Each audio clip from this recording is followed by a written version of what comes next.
दोस्तों, मैं Arif Khan crime exposure news room से। रामपुर में फ्राइडे की नाइट 8 बजे से कोरोना कर्फ्यू की शुरुआत हो गई। ज़रूरी सेवाओं जैसे मेडिकल आदि को छोड़कर सारा बाजार बंद है। देखिए ये कुछ तस्वीरें।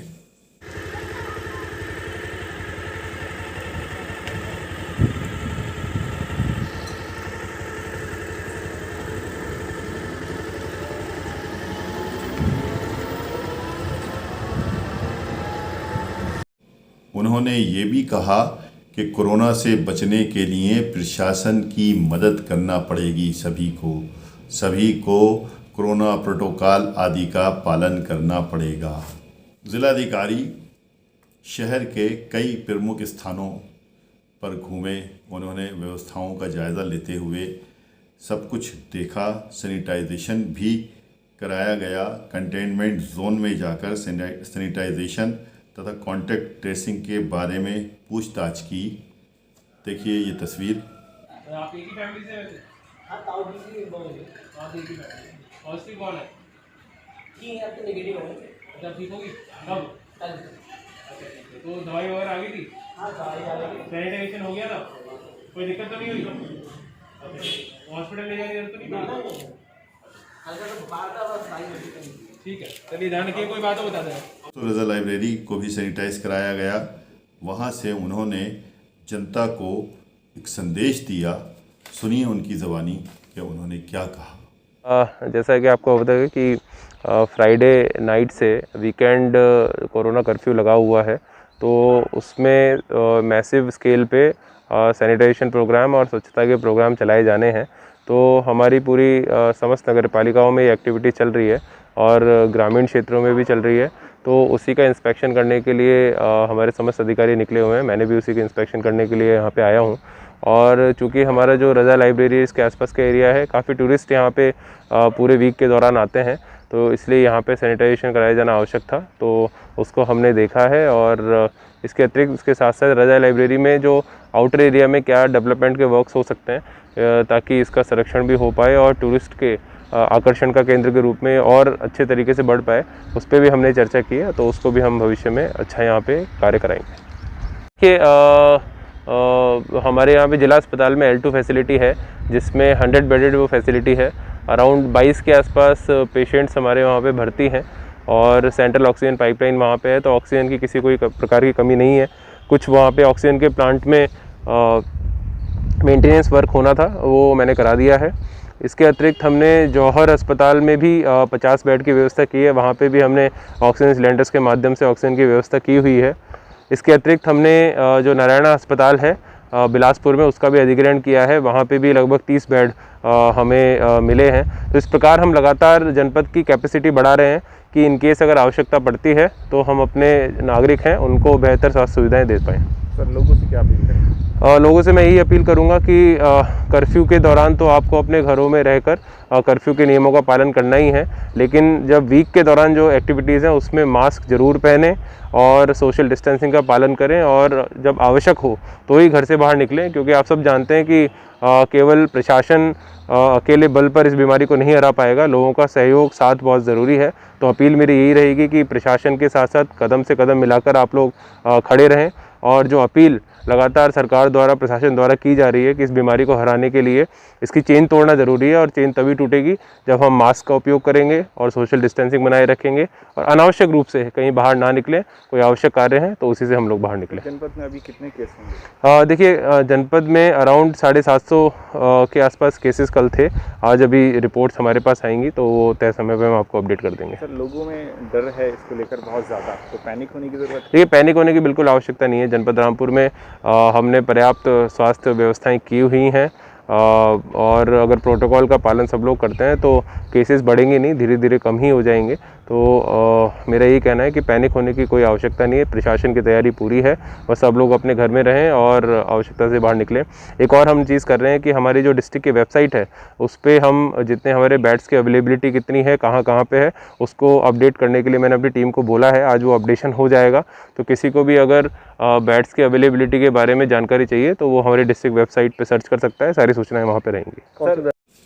दोस्तों, ये तो रही जिलाधिकारी की बात।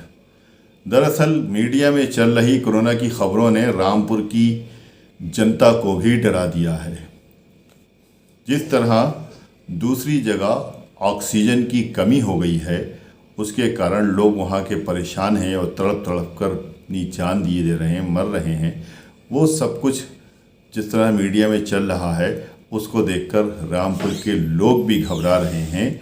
इसलिए इस वक्त ज़रूरत है कि स्वास्थ्य विभाग के मुखिया CMO साहब को एक मेडिकल बुलेटिन रोज़ कम से कम जारी करना चाहिए, और रोज़ नहीं तो कम से कम एक दिन बीच जारी करें, जिसमें वो लोगों का हौसला बढ़ाएं, उन्हें संदेश दें कि बीमारी है, महामारी है, लेकिन इससे लड़ना है और इससे लड़ने के लिए सरकार, शासन, प्रशासन सभी ने कमर कसी हुई है। लेकिन यहाँ होता क्या है, यहाँ शाम को 7 बजे के करीब एक छोटा सा एक पर्चा निकलता है। उस पर्चे के ऊपर कितने सैंपल आए, कितने पॉजिटिव निकले, कितने उसमें निगेटिव निकले, कितने कंटेनमेंट जोन बनाए, बस ये सब कुछ दिखाकर अपनी जिम्मेदारी से मुक्त माना जाता है। दरअसल ये संवेदनहीनता का नहीं, संवेदनशील होने का समय है। इस वक्त चाहे अधिकारी हों, कर्मचारी हों, या आम आदमी हो, या पत्रकार हों, जो भी हों, सबको एक दूसरे की मदद के लिए आगे आना पड़ेगा। एक दूसरे का हौसला बढ़ाने के लिए उनके साथ में रहना पड़ेगा। हमने बहुत सी जगहों पे देखा है कि कोरोना मरीज़ के साथ में डॉक्टर डांस करते नज़र आ रहे हैं, गाना गाते नज़र आ रहे हैं, जबकि उनका प्रोफेशन नहीं है वो सब कुछ करना। लेकिन वो इसलिए सब कुछ करते हैं कि ताकि इन मरीज़ों को हौसला बढ़े, ज़िंदगी जीने का इनके अंदर हौसला आए। इसलिए इस वक्त जो लोग भी अगर इसको सीरियस नहीं ले रहे हैं तो उनको सीरियस लेना चाहिए। दोस्तों, याद होगा कि मैंने 4 दिन पहले रामपुर CMO साहब को लेकर एक बाइट चलाई थी, और वो मुझे बाइट देना नहीं चाहते थे, इसलिए मैंने बिना एडिट किए वो बाइट चलाई, जिसको अगर आपने गौर से देखा होगा तो उन्होंने, क्योंकि ये उनके संक्रमण के लिए लाभदायक होगा। हमने सर ये देखा कि दिल्ली अस्पताल के बाहर उन्होंने उसमें जो उनका अंदाज़ है, बॉडी लैंग्वेज है, बिल्कुल ऐसी है जैसे कि वो ज़बरदस्ती बाइट दे रहे हैं। और पूरे सवाल भी मेरे जब नहीं हुए थे पूरे, तो उन्होंने हाथ से ऐसे ऐसे इशारा किया था, बस बस बस रहने दीजिए। उसके बाद में तो सवाल ये है कि अगर हर चीज़ के अंदर में ट्रांसपेरेंसी है तो फिर इसमें ट्रांसपेरेंसी क्यों नहीं है? आप कोई भी चीज़ को क्या छुपाना चाहते हैं और क्यों नहीं बताना चाहते? अगर जो भी चीज़ है उसको सबके सामने लाना चाहिए। जब सरकार इसमें ट्रांसपेरेंसी कर रही है, एक एक चीज़ बता रही है, जिस वक्त ऑक्सीजन की मारामारी हो रही है, ऑक्सीजन नहीं मिलने के कारण एक अस्पताल में 15 लोगों की मृत्यु हो गई, तो उस पर सेंसर तो नहीं लगाया कि इस खबर को मत वायरल होने दो। लेकिन जिस तरह से सारी खबरें आ रही हैं सामने, लोगों को बताया जा रहा है, तो हमारे रामपुर के CMO साहब क्यों ट्रांसपेरेंसी करने में हिचकिचा रहे हैं? क्यों बात खुल के नहीं कहते? क्यों मीडिया से मुलाकात नहीं करते? मीडिया से मुलाकात नहीं करें, क्यों वर्चुअल माध्यम से बयान नहीं देते? क्यों एक दिन बीच, 2 दिन बीच बुलेटिन अपने जारी नहीं करते? जिस तरह से रामपुर DM, रामपुर CDO या और अधिकारी जिस तरह से लोगों से मुखातिब होते हैं अपने चैनल पे आकर, उसी तरह से सरकारी चैनल पे आकर CMO साहब को भी जनता से मुखातिब होना चाहिए। क्योंकि ये समय जो है बहुत गंभीर इस वक्त ये समय है, इसमें जो है लोग बहुत परेशान हैं, और उनको उस परेशानियों से दूर करने के लिए इन जैसे अधिकारियों के संदेशों की ज़रूरत है। दोस्तों, एक अच्छी खबर आ रही है कि प्रधानमंत्री मोदी ने कहा है कि कोरोना को गांव तक पहुंचने से रोक दिया गया। अब हमारे पास वैक्सीन का सुरक्षा कवच मौजूद है। यानी इस वक्त जो जिस तरह से काम किया, सरकार ने काम किया, प्रधानमंत्री मोदी की नीतियों पे चलकर जिस तरह से काम हुआ है, उसने ये तो जाहिर सी बात है कि शहर तक कोरोना को सीमित रखा है, गांव तक नहीं पहुंचने दिया है। अगर ये वेरिएंट खुदा न खास्ता गांव तक पहुंच जाएगा तो त्राही त्राही मच जाएगी, सारी दवाएं ख़त्म हो जाएंगी, सारे अस्पताल फुल हो जाएंगे, किसी को कहीं कोई जगह नहीं मिलेगी। इसलिए ये संतोष उन्होंने जताते हुए ये कहा है कि ये जो वेरिएंट है ये गांव तक कोरोना का जो है हमने नहीं पहुंचने दिया है, इसलिए कोई ज़्यादा। इधर आज शनिवार को जस्टिस NV रमन्ना ने 48वें मुख्य न्यायाधीश की शपथ ली। राष्ट्रपति भवन में राष्ट्रपति रामनाथ कोविंद ने NV रमन्ना को न्यायाधीश पद की शपथ दिलाई। इधर महाराष्ट्र के पूर्व होम मिनिस्टर अनिल देशमुख के खिलाफ CBI ने केस दर्ज कर लिया है। उन कई स्थानों पर CBI ने छापे मारे हैं, और आपको बता दें कि अनिल देशमुख का बचना शायद अब मुमकिन नहीं है। अनिल देशमुख ने जबकि ये सब जो आरोप लगाए थे, परमवीर सिंह जो पूर्व कमिश्नर मुंबई के थे, उन्होंने उनके ऊपर आरोप लगाए थे कि 100 करोड़ वसूली के आदेश दिए थे होम मिनिस्टर साहब ने, जबकि उन्होंने इनकार किया था, अनिल देशमुख जी ने इनकार किया था कि मैंने ऐसा कुछ नहीं किया है।